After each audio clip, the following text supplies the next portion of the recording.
Graça e paz, meus amados irmãos. Bom dia. Eu sou o pastor Luiz Carlos, pastor da Segunda Igreja Presbiteriana de Rio Doce, Olinda. Estamos mais uma vez aqui reunidos para o nosso exercício devocional.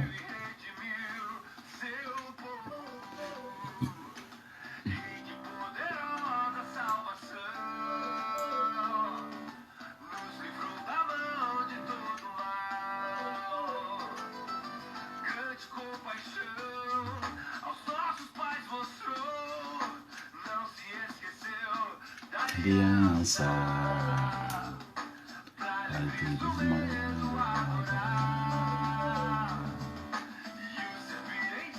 graça e paz, Mirla.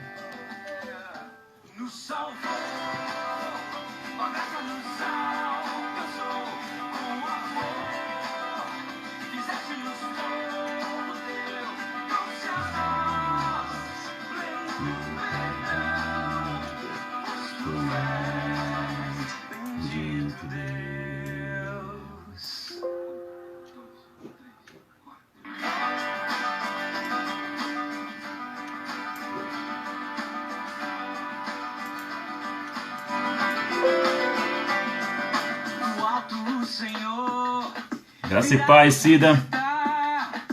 Nascerá o sol do seu amor, as trevas vencerá com sua luz.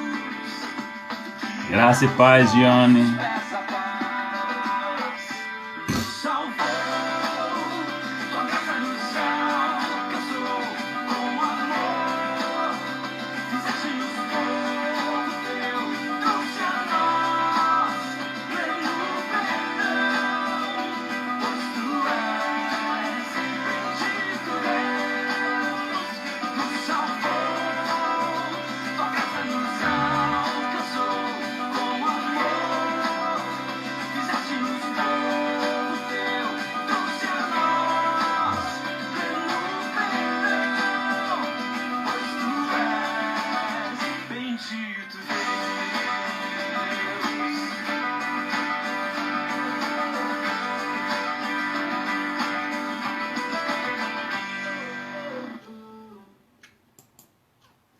Glória ao Pai, ao Filho e ao Espírito Santo.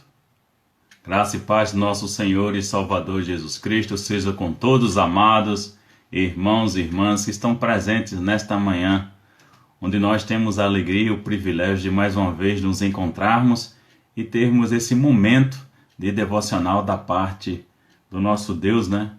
Que é Deus que sempre que nos fala por meio de sua palavra. Por isso a gente coloca desta forma, né? Nós temos a plena convicção, meus irmãos, que Deus, ele, por meio de sua palavra, ele nos orienta, ele nos exorta, ele nos consola, nos edifica.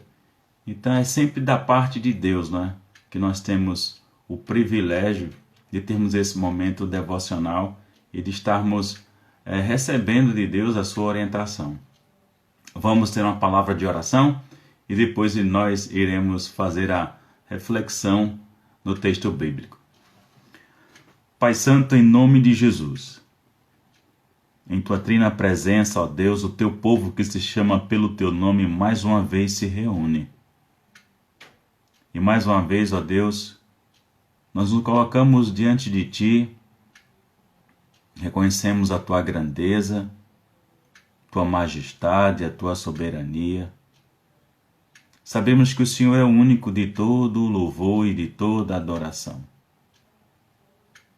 Só o Senhor é digno, de fato, de ter o nome bendito, de ser adorado, de receber, ó Deus, de fato, aquilo que o Senhor, mais do que qualquer outro Deus existente, é digno.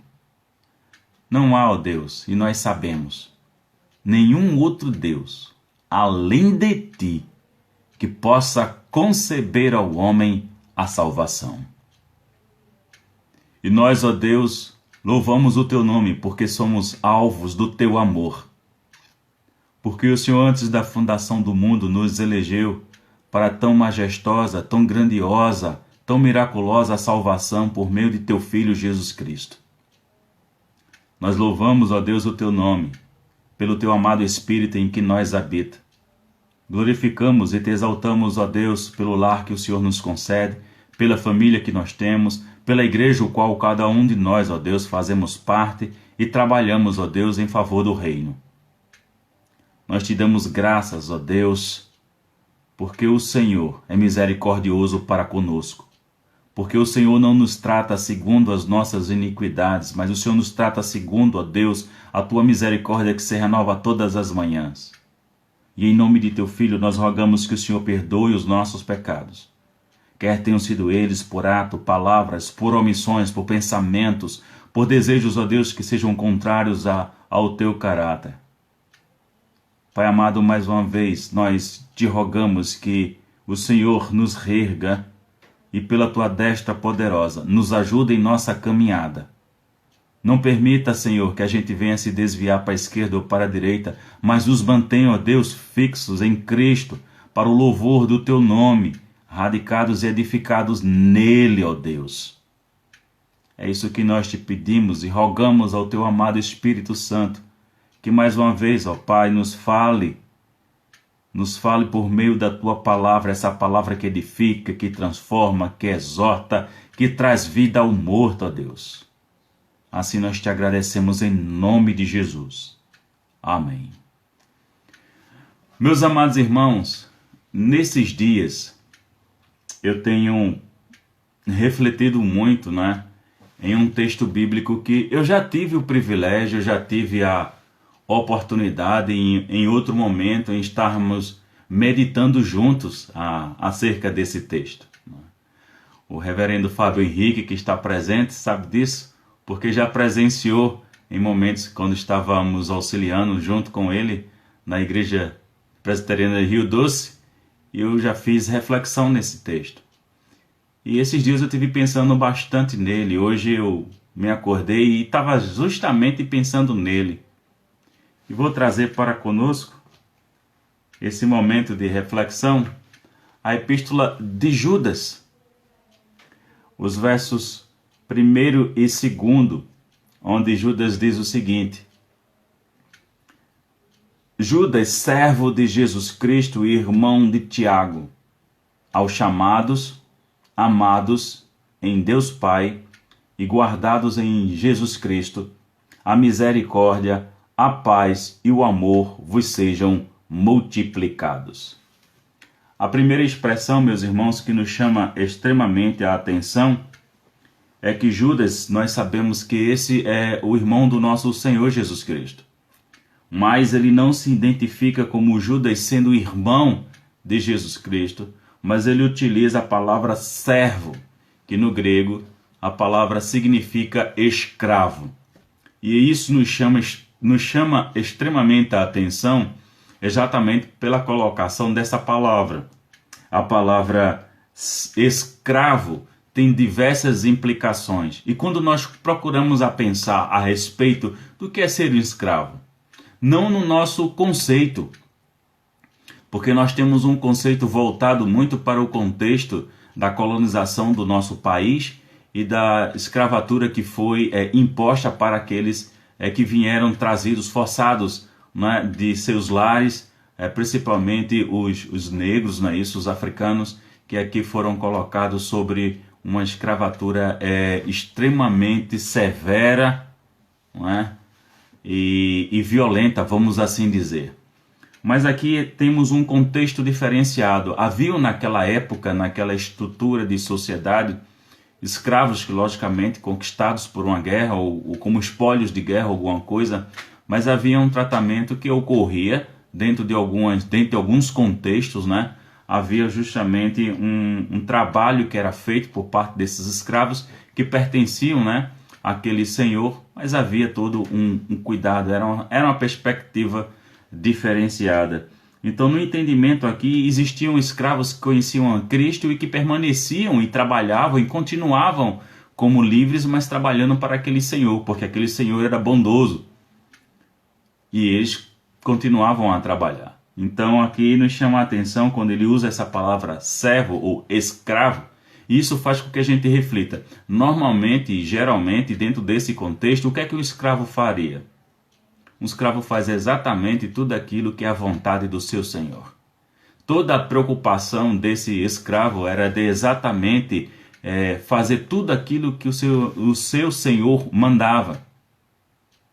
E toda a sua preocupação era fazer com excelência, era fazer bem feito, era sempre estar agradando o desejo e a vontade deste senhor.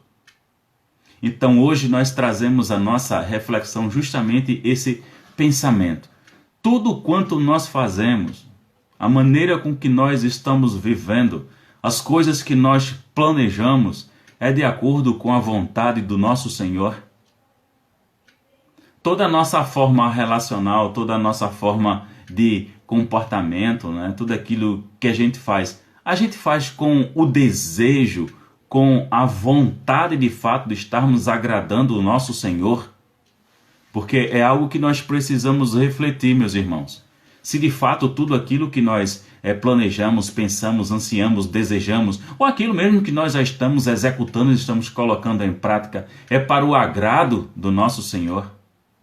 Nós temos distinguido de maneira muito objetiva, muito clara, a vontade do nosso Senhor, para que nós venhamos justamente estarmos satisfazendo esse Senhor, cumprindo a sua vontade. Então são coisas das quais nós precisamos parar para pensar e para reflexionar e pensarmos acerca da nossa vida, como nós estamos vivendo. Na nossa relação com o nosso Senhor, como nós estamos nos colocando. Estamos de fato inteiramente preocupados em satisfazer a vontade deste Senhor, de alegrá-lo, não é? De alegrá-lo. Tem sido esse nosso desejo de fato? Então são coisas das quais nós precisamos meditar.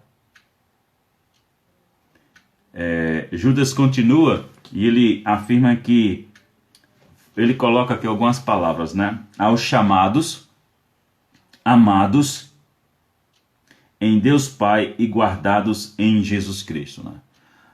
Os verbos, né? Chamados, amados e guardados, no texto original no grego, nos dá o entendimento claro de uma ação completa, de uma ação realizada de maneira definitiva, de uma vez para todos, sempre, e algo que é imutável.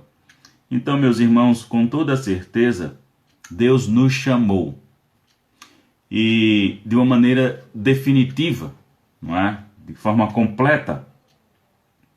Mas aqui tem algo interessante, quando nós observamos, não é? O verso 3, ele diz: amados, quando empregava toda diligência em escrever-vos acerca da nossa comum salvação. Então, ou seja, fica claro que nós somos e fomos todos chamados para a salvação em Cristo Jesus. Essa é a primeira aplicação que a gente pode fazer. Eu e você fomos chamados para a salvação. E aí nós temos que ter indiscutivelmente, não é? É redundante, mas eu preciso dizer, um coração diariamente grato por isso. Ainda que tudo ao nosso redor seja desfavorável para com a nossa vida, a gente devemos, todos nós, nos alegrarmos com tão gloriosa salvação com qual Deus nos alcançou, com qual Deus nos chamou. Mas aí existem outros aspectos quando nós paramos para pensar, além da salvação, Deus nos chamou para quê? E aí a gente precisa parar para pensar e aplicar a nossa vida. Deus nos chamou para sermos santos, nós somos uma nação santa, sacerdócio real, nós somos chamados, né, das trevas para a luz, nós somos chamados para estarmos justamente proclamando as virtudes daqueles que nos chamou das trevas para a luz. E nesse momento de pandemia, nesse momento de desesperança, nesse momento em que a gente só vê e escuta coisas ruins, porque se você ligar determinados canais de TV, você só escuta coisa ruim, não há nenhuma mensagem de esperança.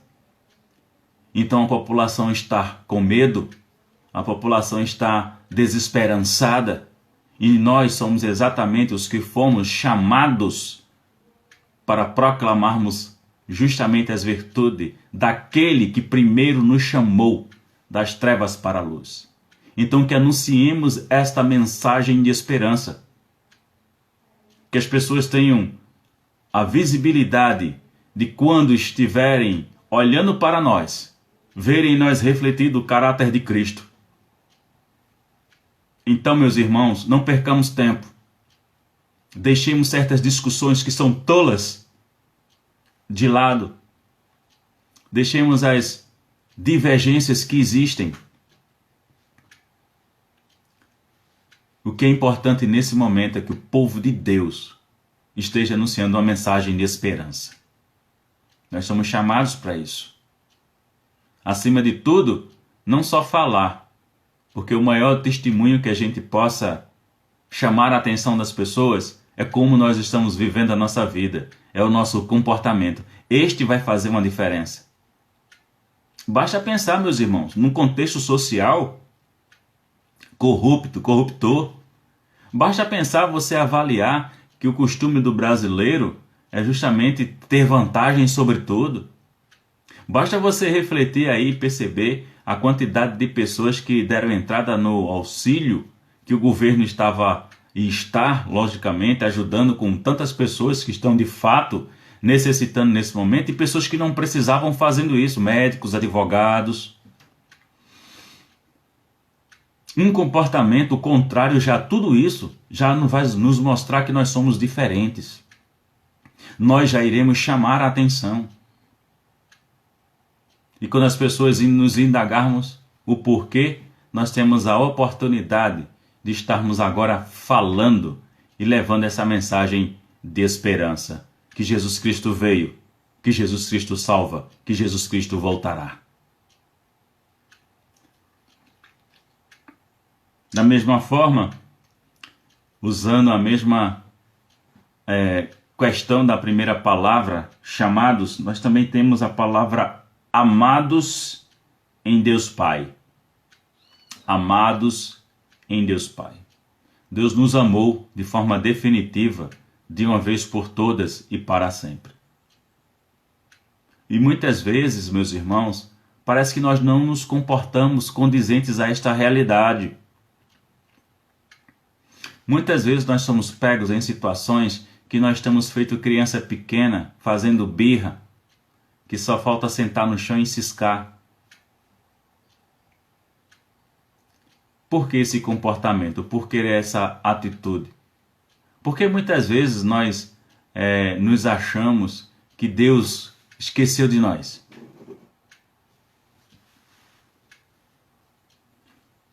Porque muitas vezes as pessoas,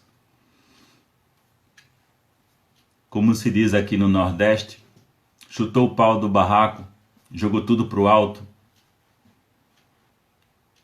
Porque algumas pessoas têm esse comportamento. É porque são pessoas que muitas vezes estão centradas em si mesmas. E muitas vezes são pessoas que estão querendo que as coisas aconteçam e sejam realizadas de acordo com o seu querer, com o seu desejo e com sua vontade.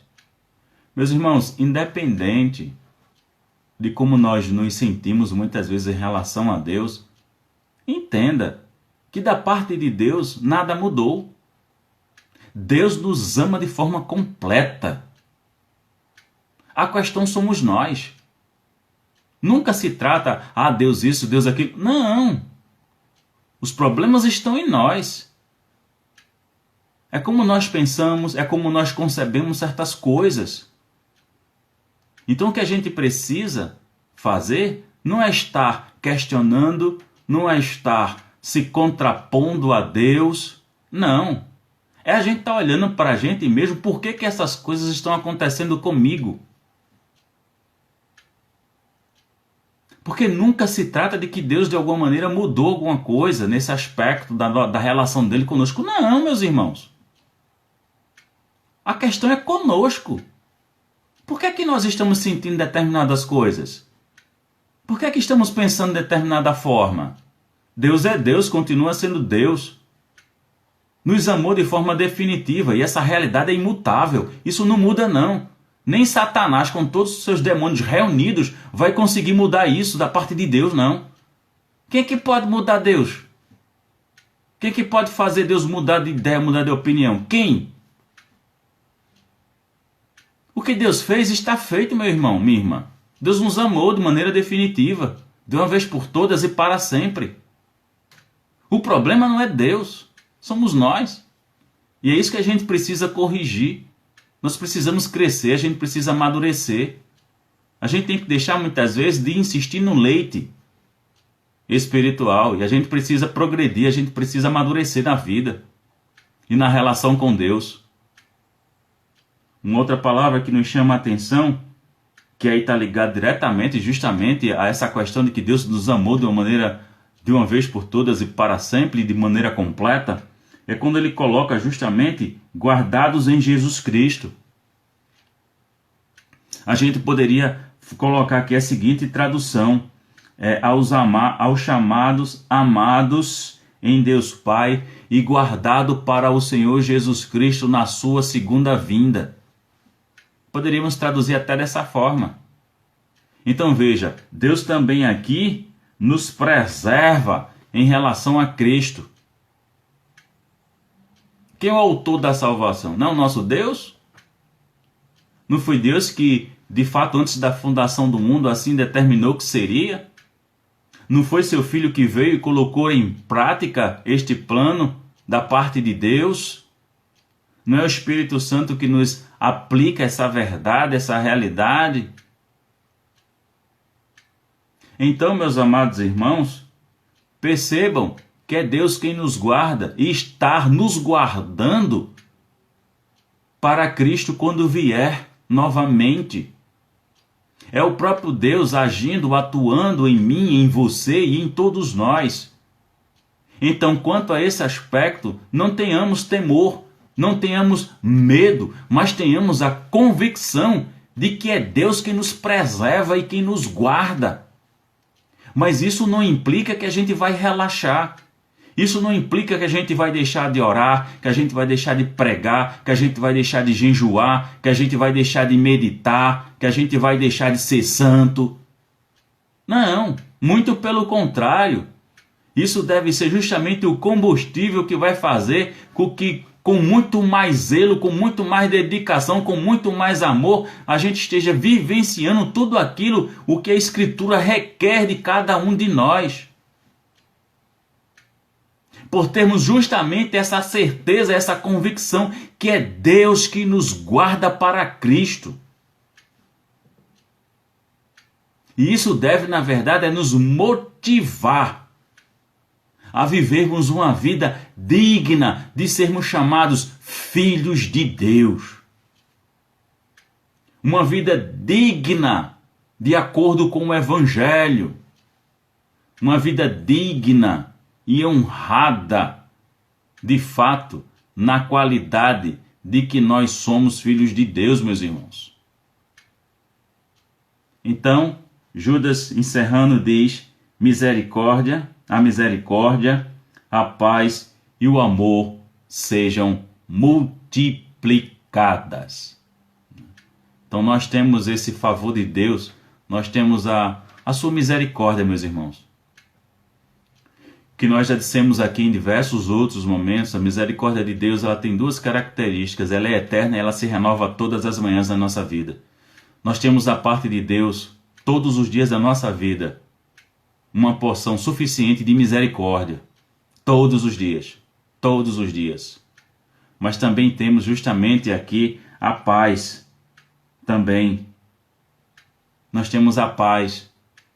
Na ascensão, nosso Salvador disse: a minha paz eu vos dou, a minha paz eu vos deixo.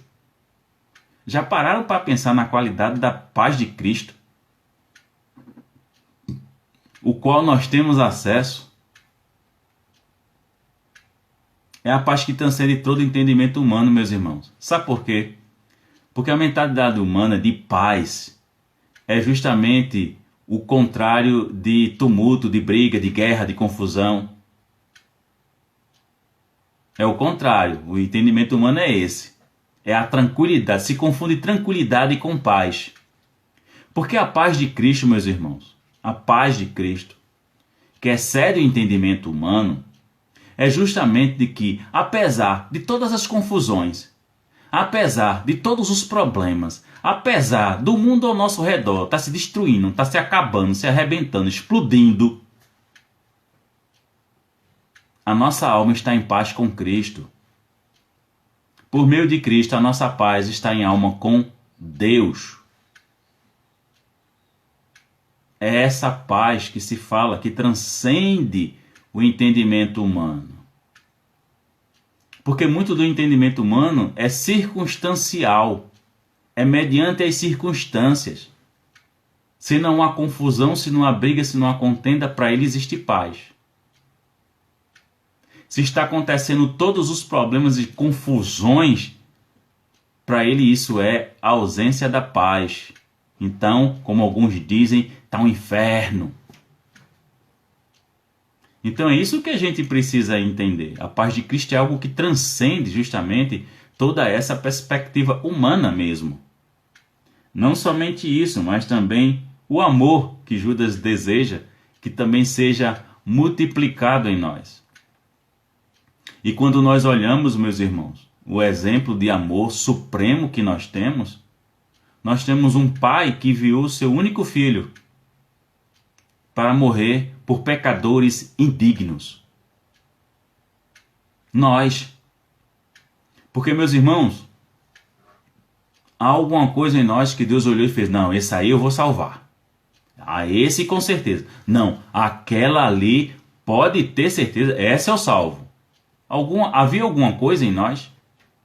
Em algum momento da existência, havia alguma coisa em nós? Não, nunca houve. Porque a salvação nos é concedida mediante a graça, e graça é um favor que a gente não merece. É um favor imerecido. Então, quando a gente para pensar na qualidade do amor com que nós fomos alcançados, o qual nós somos alvo, meus irmãos, é um amor que também transcende nosso entendimento. Vai muito mais além do que a gente possa imaginar. É um amor que, na verdade, é sacrificial. Sim. Mas quando nós paramos para pensar nossa posição mediante esse sacrifício, é que a gente entende, não é? A gente entende um pouco, não na totalidade, porque a gente não consegue compreender Deus em sua totalidade, mas naquilo que Deus nos permite que a gente entenda na nossa pequenez. Então a gente vê como é grandioso o amor de Deus para conosco. Pecadores indignos que foram redimidos por amor. Não somente pelo amor de Deus, mas o amor do Filho, que também foi à cruz porque quis, foi em obediência, mas ele quis fazer isso. Ele nos amou. Quando você lê o capítulo 17 do Evangelho de João, você entende isso. A maneira com que ele intercede por nós. A maneira com que Jesus está falando com Deus naquele momento e nos coloca diante dele. É fruto exatamente do amor dele. Então, meus amados irmãos, que nós temos justamente essa compreensão que a gente, em nome de Jesus, para a glória de Deus Pai, nós temos, a partir de hoje, um posicionamento diferenciado acerca disso que nós aprendemos. E que venhamos a viver, que venhamos a aplicar, que venhamos a colocar isso em prática. Não é? Deus abençoe a vocês. Nós vamos mais uma vez orar e depois estaremos despedindo os amados.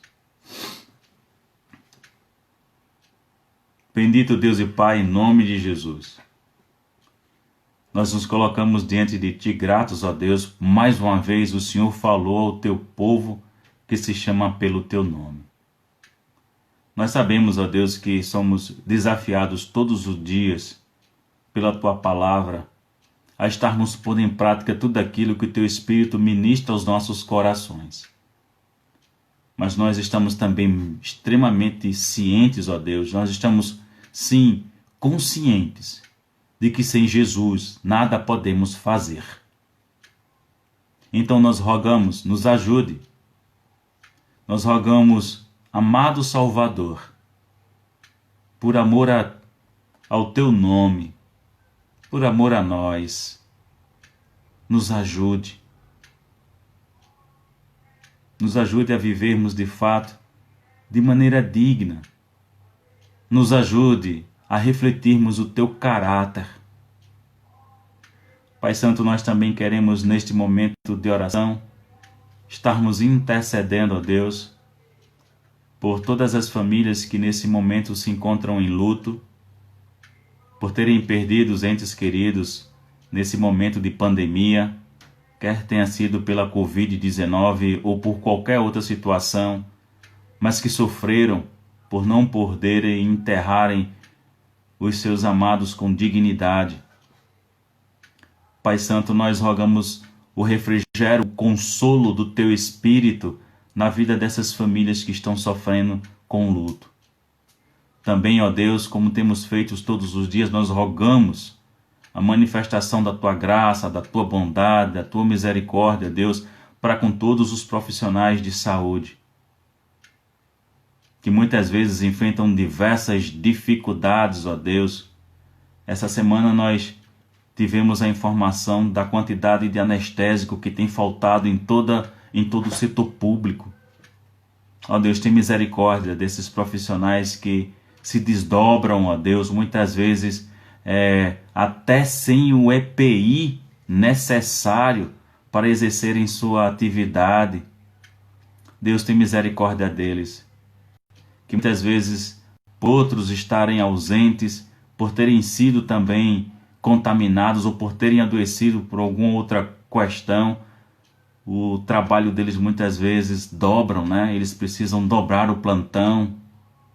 Deus anima, fortalece e encoraja, ó Deus, os profissionais de saúde.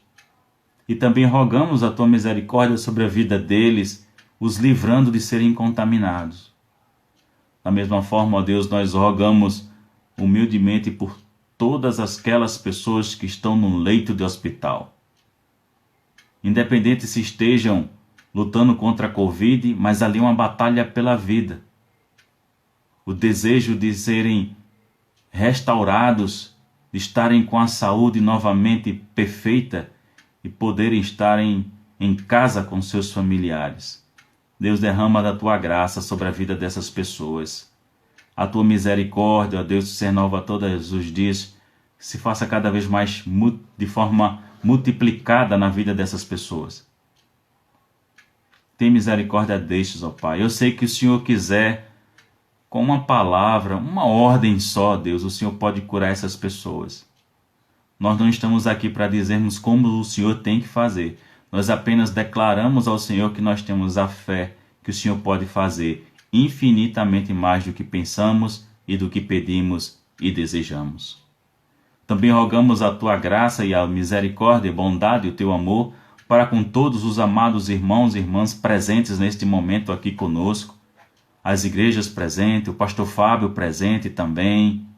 Deus, rogamos que o Senhor, em nome de Jesus, derrame da Tua graça sobre nossas vidas, nos livrando em nome de Teu Filho da peste perniciosa que é a Covid-19, ó Deus. E nos abençoando, ó Deus, graciosamente, ó Deus, de forma tal que faz com que nosso coração seja grato a Ti todos os dias, Senhor. Nos ajude. Nos ajude a não sermos filhos ingratos. É um momento, ó Deus, em que o mundo sofre. Então nos usa como instrumento de bênçãos em Tuas mãos, de maneira grandiosa e poderosa. Que Teu Espírito, atuando em nós, em tudo e em todos, ó Deus, nos mova o coração para estarmos apregoando o ano aceitável do Senhor, de estarmos pregando as boas novas, de estarmos levando a mensagem de redenção, a mensagem de esperança para esse povo desesperançado neste momento, ó Deus. É isso que nós Te clamamos, que o Senhor nos abençoe, nossas famílias, que o Senhor nos conceda um restante de dia em paz, em nome de Jesus. Amém. Meus amados, que Deus vos conceda a todos um excelente, maravilhoso final de semana. Não esqueçam que nossas atividades aqui está sempre sendo de segunda a sexta-feira, às 11 horas da manhã, por meio da plataforma, né, do Instagram. Aos domingos, às 10 horas e às 19 horas, nós estamos utilizando o YouTube. Então, não esqueçam de fazer inscrição em nosso canal. Na nossa página do Instagram, lá em cima tem um link. Faça a inscrição, ative o sininho para você receber a notificação quando a gente estiver online. E propague o nosso canal, não é? Propague nosso canal para que as pessoas possam estar se inscrevendo.